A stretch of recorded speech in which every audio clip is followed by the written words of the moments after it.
سکھاتے ہیں مدارس ہی سلیقہ زندگانی کا علی عبادہ الذین اصطفیٰ اما بعد فقد قال اللہ تبارک و تعالی ان عدت الشہور عند اللہ 12 شہرا فی کتاب اللہ یوم خلق السماوات والارض منها 4 حرم صدق اللہ العظیم۔ یہ مہینہ جو چل رہا ہے اسلامی سال کا پہلا مہینہ ہے، اور یہ اسلامی اعتبار سے نیا سال ہے، اور آج اس نئے مہینے کی اور نئے سال کی 8 تاریخ ہو گئی۔ اس مہینے کا نام محرم الحرام ہے، لیکن مسلمانوں کی عجیب بے حسی اور بدقسمتی ہے کہ ان کو اسلامی سال اور اسلامی مہینوں کا علم نہیں ہوتا، اور نہ وہ سیکھنے کی کوشش کرتے ہیں۔ اپنے گھر میں چھوٹے بچوں کو بچپن سے 4-5 سال کی عمر سے انگریزی مہینے ان کے نام سکھانا شروع کر دیتے ہیں، جنوری، فروری، مارچ، اپریل، اور اس پر خوش ہوتے ہیں، اور جب یاد ہو جاتے ہیں تو آنے والے مہمانوں کے سامنے پیش کرتے ہیں، دیکھو میرا بچہ 12 مہینوں کے نام سیکھ گیا۔ لیکن ایک مسلمان ہونے کی حیثیت سے اسے یہ احساس نہیں ہوتا کہ یہ مہینے جنوری، فروری یہ اسلامک نہیں ہیں، یہ عیسائیوں کے، نصارہ کے ایجاد کیے ہوئے ہیں۔ حضرت عیسیٰ علیہ السلام کی پیدائش سے، ان کی ولادت سے جو تاریخ شروع ہوتی ہے اس سے ان عیسائی مہینوں کا وجود سامنے آتا ہے، اور اسی لیے اب جو 2025 چل رہا ہے اس کو کہتے ہیں عیسوی۔ حضرت عیسیٰ علیہ السلام سے جن تاریخوں کی ابتدا اور شروعات ہوتی ہے، لیکن اسلامی جو تاریخیں ہوتی ہیں جن کا حساب چاند سے ہوتا ہے یہ بہت پرانی ہیں، اور اسلامی جو مہینے ہیں وہ بہت پرانے ہیں۔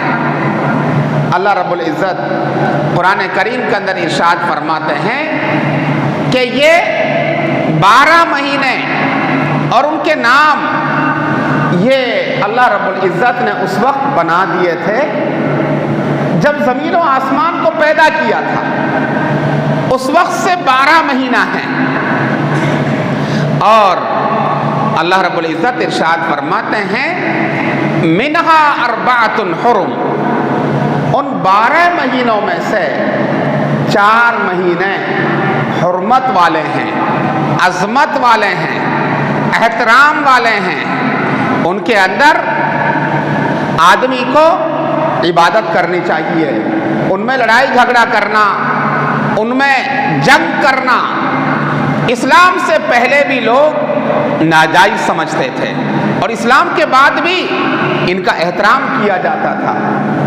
ان 4 مہینوں میں سے ایک مہینہ یہ ہے جو اب چل رہا ہے، اور 2 مہینے اس سے پہلے ہیں، ذوالحج اور ذوالقعدہ۔ 3 مہینے مسلسل ہیں، ذوالقعدہ اور ذوالحج اور یہ محرم۔ اور ایک مہینہ آتا ہے رمضان سے ایک ماہ پہلے جس کو ہم رجب کا مہینہ کہتے ہیں، وہ بھی حرمت والا مہینہ ہے، ان کا غیر ایمان والے بھی احترام کیا کرتے تھے۔ تو یہ جو محرم کا مہینہ ہے یہ عظمت والا ہے، قدر و قیمت والا ہے، عبادت والا ہے، اور اس کے اندر 2 روزے ہیں جو ہماری شریعت کے اندر مشروع ہیں۔ نبی کریم صلی اللہ علیہ وسلم جب ہجرت کر کے مدینہ منورہ پہنچے تو وہاں پر دیکھا، پتہ چلا کہ جو یہودی وہاں پہلے سے آباد تھے جن کو بنی اسرائیل کہتے ہیں، وہ 10 محرم کا روزہ رکھا کرتے تھے۔ نبی کریم صلی اللہ علیہ وسلم نے ان سے دریافت کیا کہ تم یہ روزہ کیوں رکھتے ہو؟ تو انہوں نے کہا کہ یہ وہ دن ہے جب حضرت موسیٰ علیہ السلام اپنی قوم کو یعنی مسلمانوں کو مصر سے لے کر دریائے نیل کو پار کر کے فرعون سے اور ان کے لشکر سے نجات پا گئے تھے، اور اللہ رب العزت نے 10 محرم کو فرعون اور فرعونیوں کو دریائے نیل کے اندر غرق کر دیا تھا۔ یہ ہمارا خوشی کا دن ہے، اس خوشی کے اندر ہم 10 محرم کو روزہ رکھتے ہیں۔ حضرت نبی علیہ السلام نے یہ بات سن کر کے فرمایا، نحن احق بموسیٰ منکم، کہ ہم موسیٰ علیہ السلام سے تمہارے مقابلے میں زیادہ تعلق رکھتے ہیں، ہمیں خوشی منانے کا زیادہ حق ہے۔ تو نبی علیہ السلام نے 10 محرم کا روزہ یہ مسلمانوں کے لیے فرض فرما دیا۔ اس وقت یہ 10 محرم کا روزہ فرض ہوا کرتا تھا، اور نبی علیہ السلام نے پھر فرمایا ایک موقع پر کہ تمہیں یہود کی مخالفت کرنی ہے، یہودی ایک روزہ رکھتے ہیں اور تم کو 2 روزے رکھنے ہیں تاکہ ان کی مخالفت ہو جائے۔ وہ کس طرح سے؟ اللہ کے نبی نے فرمایا لئن بقیت الی قابل لأصومن التاسع، کہ اگر میں آئندہ سال زندہ رہا تو میں 9 کا بھی روزہ رکھوں گا اور 10 کا بھی روزہ رکھوں گا۔ آج محرم کی 8 تاریخ ہے، کل 9 ہے، اور پرسوں اتوار کو 10 تاریخ ہے۔ 10 کا 10 محرم والا روزہ ہے جو اصل مشروع ہے، اور اس سے پہلے جو کل کا 9 تاریخ کا روزہ ہے وہ اس کے ساتھ رکھنا وہ بھی مسنون ہے۔ اگر کوئی 9 تاریخ کا نہ رکھ سکے تو وہ 10 کا اور 11 کا رکھ لے، اتوار کا اور پیر کا۔ صحابہ کرام رضوان اللہ تعالی علیہم اجمعین اپنے زمانے میں، بعد میں تابعین، تبع تابعین، بزرگان دین، علماء امت کا یہ مسلسل عمل رہا ہے کہ ان دونوں روزوں کو رکھا کرتے تھے، اور آج بھی امت کے اندر ان کا رکھنے کا رواج ہے۔ اور نبی علیہ السلام نے ارشاد فرمایا جو 10 محرم کا روزہ رکھے گا اللہ رب العزت اس کے پچھلے 1 سال کے گناہوں کو معاف فرما دے گا۔ جن اعمال کے اوپر اس طرح کے وعدے اور بشارتیں ہوتی ہیں، اللہ رب العزت اس عمل سے پچھلے گناہوں کو معاف کر دیتا ہے، اگلے گناہوں کو معاف کر دیتا ہے، 1 ہفتے کے گناہوں کو معاف کر دیتا ہے، 1 دن کے گناہوں کو معاف کر دیتا ہے۔ اس سے مراد چھوٹے گناہ صغیرہ ہوتے ہیں، تو بہت بڑی بات ہے۔ محرم کا 1 روزہ رکھ کر کے آدمی پچھلے سال کے اپنے چھوٹے صغیرہ گناہ سب معاف کروا لے۔ اس لیے میری گزارش ہے آپ حضرات ان دونوں روزوں کا اہتمام فرمائیں، ایک کل کا روزہ اور ایک پرسوں کا روزہ۔ اور امت کے اندر بدقسمتی سے ایک عقیدہ چلا آتا ہے، الحمدللہ علماء اکرام کے محنت کرنے سے، تقریروں سے، وعظ سے، سمجھانے سے لوگوں میں کافی سدھار ہے۔ بدعات اور خرافات اور رسومات اور بیجا چیزیں جن کا ارتکاب پہلے بہت زور و شور سے، اہتمام سے ہوا کرتا تھا، اللہ کے فضل و کرم سے ان میں کمی آئی ہے۔ اس محرم کے مہینے کو لوگ تازیوں کا مہینہ کہا کرتے تھے، یہ غم کا مہینہ ہے، یہ ماتم کا مہینہ ہے۔ حضرت حسین رضی اللہ تعالی عنہ جو نبی پاک صلی اللہ علیہ وسلم کے بہت پیارے نواسے تھے، ان کی شہادت کربلا کے اندر پیش آئی 10 محرم کو۔ بس یہ مہینہ تازیوں کا ہے، یہ مہینہ غم منانے کا ہے، اور اس میں شادی نہیں کر سکتے، اس میں خوشی نہیں منا سکتے۔ یہ تمام چیزیں ایسی اسلام کے اندر داخل کر دی گئی ایسے لوگوں کی طرف سے جن کو قرآن سے، حدیث سے، صحابہ اکرام سے، سنت رسول اللہ سے، اور جو اصل اسلام کی روح ہے اس سے کوئی تعلق نہیں ہے۔ اسلام کا چہرہ بگاڑ کر کے، مسخ کر کے اور دین کو بدل کر کے ان میں ایسی چیزیں داخل کر دی کہ جو اصل اسلام تھا وہ بہت دور چلا گیا۔ اصل اسلام کس چیز کا نام ہے؟ اصل اسلام نام ہے جو اللہ رب العزت نے قرآن کریم کے اندر نازل فرما دیا۔ اصل اسلام کیا ہے؟ جو نبی علیہ الصلوۃ والسلام نے احادیث مبارکہ کے اندر بیان فرما دیا۔ اصل اسلام کیا ہے؟ جو نبی علیہ الصلوۃ والسلام نے خود کر کے دکھایا، اپنے صحابہ اکرام سے کہا کہ تم یہ کرو۔ عجیب بات ہے کہ آج 1400 سال کے بعد اور کچھ صدیوں کے بعد حضرت حسین رضی اللہ تعالی عنہ کی اس یاد میں ایک فرقے نے ایسا دین کو بگاڑ کر کے، اس کی شکل کو مسخ کر کے تمام چیزوں کا انکار کرنا شروع کر دیا۔ قرآن بھی اصلی نہیں ہے، حدیثیں بھی صحیح نہیں ہیں، صحابہ اکرام بھی حق پر نہیں ہیں، اس طرح کی باتیں۔ اور بس یہ مہینہ رونے دھونے کا ہے، اس میں سینوں کو پیٹنا ہے، گالوں کو پیٹنا ہے، زنجیریں لے کر کے اپنی کمر پہ مارنا ہے، اور بلیڈیں اور چھریاں لے کر کے سینوں پر مارنا ہے، اور آگ پر چلنا ہے، آگ پر لیٹنا ہے، اور عجیب عجیب چیزیں ہیں جو اپنی طرف سے ہیں۔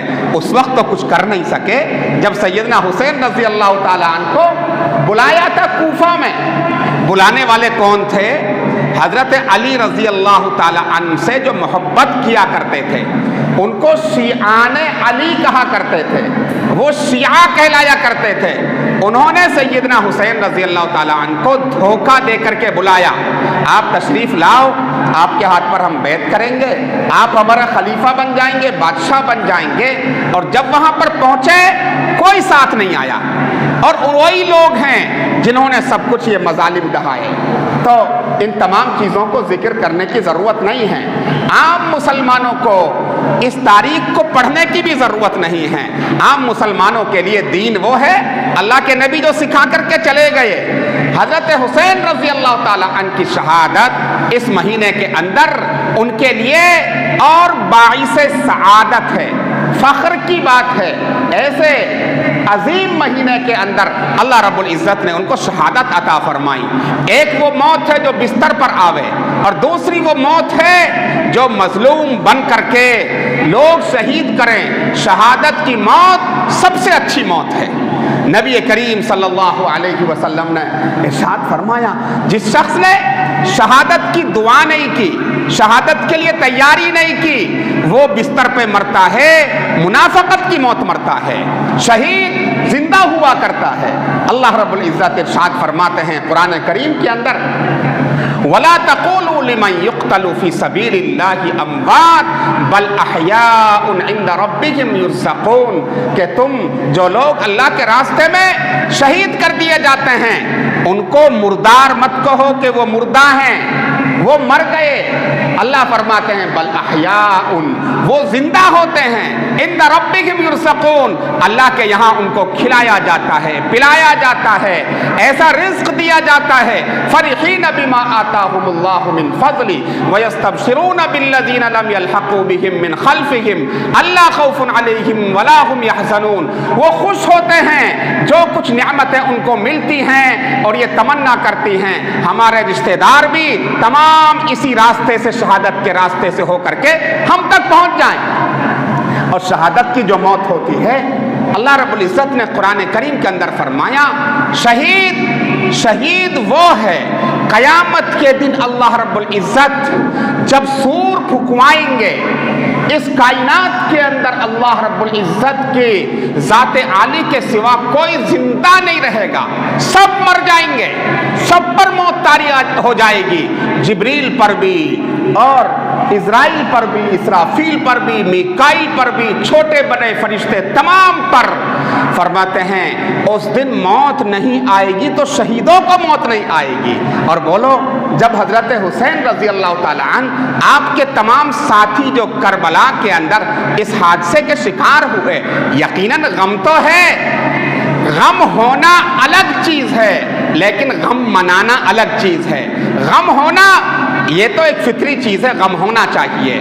جب بھی اس تاریخ کا اعادہ کیا جاوے، اس کا ذکر کیا جائے، کتابوں کے اندر پڑھا جاوے اور کبھی اس کا مذاکرہ ہو جائے، تکلیف تو ہر مسلمان کو ہوتی ہے۔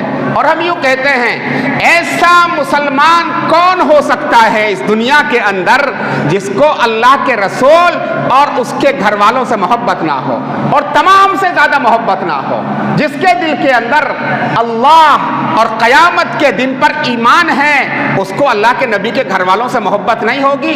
ہر ایک کو محبت ہوگی۔ پورا مجمع جو بیٹھا ہوا ہے، کسی سے پوچھا جائے ہر ایک کہے گا ہمیں سب سے زیادہ محبت اللہ کے نبی سے اور نبی کے گھر والوں سے ہے۔ لیکن اب یہ لوگوں نے ایک مستقل فرقہ بنا لیا، اور کچھ نہیں کرنا، نماز نہیں، روزہ نہیں، تمام جو احکام اسلام ہیں ان سے کوئی لینا دینا نہیں، بس یہ محرم کا مہینہ آ گیا، اس میں رونا ہے اور رلانا ہے، اسلام کے اندر اس کی اجازت نہیں ہے۔ ایسے واقعات تو اسلام کے اندر کتنے پیش آئے ہیں۔ حضرت عمر رضی اللہ تعالیٰ عنہ کی شہادت ہوئی ہے، حضرت علی رضی اللہ تعالیٰ عنہ کی شہادت ہوئی ہے، حضرت حسن رضی اللہ تعالیٰ عنہ کی شہادت ہوئی ہے، کیوں ماتم نہیں کرتے؟ بس ایک فرقہ بنا دیا یہودیوں نے، یہ بھی یہودیوں کی چال سے بنا ہے۔ عبداللہ ابن سبا نام کا جو ایک یہودی تھا جو مدینے میں آیا، جس نے حضرت عثمان غنی رضی اللہ تعالیٰ عنہ کا شہادت کا واقعہ اپنی سازشوں سے، اپنی مکاریوں سے رونما کروایا، اسی کی سازشوں سے یہ شیعہ فرقہ وجود کے اندر آیا۔ دراصل یہ شیعہ فرقہ یہودیوں کی پیداوار ہے اور بس یہ لگے ہوئے ہیں، عجیب حالات ہیں، نہ ان کو سننا چاہیے۔ آج کل موبائل کا، نیٹ کا زمانہ ہے، یوٹیوب کا، ان چیزوں کو نہیں سننا چاہیے۔ آپ کے درمیان میں ہم موجود ہیں، معتبر علماء کرام، مستند اہل علم موجود ہیں جن کے پاس تاریخ کا، قرآن کا، حدیث کا مضبوط علم ہے، ان سے رابطہ کرنا چاہیے اور معلومات کرنے چاہیے۔ اور ہمارے علماء کرام جو اکابر ہیں، علماء دیوبند ہیں، نظام الدین والے ہیں، وہ کہتے ہیں نہیں، جو صحابہ اکرام کے آپس کے باتیں ہیں، جو اختلافات ہیں، اس میں پڑھنا ہی نہیں چاہیے، ان کا تذکرہ ہی نہیں کرنا چاہیے، اس تاریخ کے چکر میں مت پڑھو۔ اللہ نے جو اسلام اور دین تم کو دیا ہے عمل کرنے کے لیے، قرآن و حدیث، اس پر عمل کرو۔ قیامت کے دن تم سے وہ پوچھا جائے گا، مرنے کے بعد قبر کے اندر تم سے نہیں پوچھا جائے گا کربلا کا واقعہ کیسے وجود میں آیا، حضرت حسین رضی اللہ تعالیٰ عنہ کے ساتھ کیا ہوا، اور قیامت کے دن بھی نہیں پوچھا جائے گا، نہ اس کی وجہ سے کسی کو جہنم میں ڈالا جائے گا، نہ جنت میں ڈالا جائے گا۔ ہم سے پوچھ تاچھ ہوگی نماز کی، کلمے کی، ایمان کی، روزے کی، زکوٰۃ کی، حج کی۔ قرآن کے اندر اللہ نے جو احکام نازل کیے ہیں ان کے بارے میں پوچھا جائے گا، اس کا حساب کتاب ہوگا۔ اللہ کے نبی نے جو شریعت دی ہے کامل اور مکمل، دین کے اندر ذرہ برابر کمی نہ آج تک ہے نہ قیامت تک ہوگی۔ اللہ رب العزت قیامت کے دن کھڑا کر کے اس کے بارے میں سوال کریں گے، پوچھیں گے، اور اس کے اوپر فیصلہ ہوگا جنت کا اور دوزخ کا۔ اور جو دوزخ سے بچا لیا گیا، فمن زحزح عن النار وادخل الجنۃ، اور جنت میں داخل کر دیا گیا، فقد فاز، وہ کامیاب ہو گیا۔ وما الحیات الدنیا الا متاع الغرور، یہ دنیا کے جھگڑے اور جھمیلے اور یہ نئی پیدا کی ہوئی چیزیں اور ان میں الجھنا یہ دھوکہ ہے، اللہ رب العزت ارشاد فرماتے ہیں۔ اس لیے ان چکروں میں نہیں پڑنا چاہیے، علماء اکرام سے معلوم کر کے اگر کوئی چیز سامنے آوے اپنے دل کو تشفی دینی چاہیے، اشکالات کو دور کرنا چاہیے۔ اللہ رب العزت ہمیں اس مہینے کا احترام کرنے کی، اس عظمت کی توفیق عطا فرمائے۔ اللہ رب العزت سے تمام مسلمان یہ دعا کرتے ہیں کہ سیدنا حسین رضی اللہ تعالیٰ عنہ جو ہمارے نبی پاک صلی اللہ علیہ وسلم کے نواسے ہیں، آپ کے گھر والے جو کربلا کے اندر شہید ہوئے، اللہ ان کے درجات کو بلند فرماوے۔ وہ ویسے ہی اللہ کے نبی نے فرمایا سیدہ شباب اہل الجنہ، وہ جنت کے نوجوانوں کے سردار ہیں، وہ تو سردار ہیں ہی جنت کے، اللہ رب العزت ان کے درجات کو اور بلند سے بلند تر فرما دے۔ اللہ رب العزت ہمیں کہنے سننے سے زیادہ عمل کی توفیق عطا فرمائے۔ وآخر دعوانا ان الحمد للہ رب العالمین۔ علی عبادہ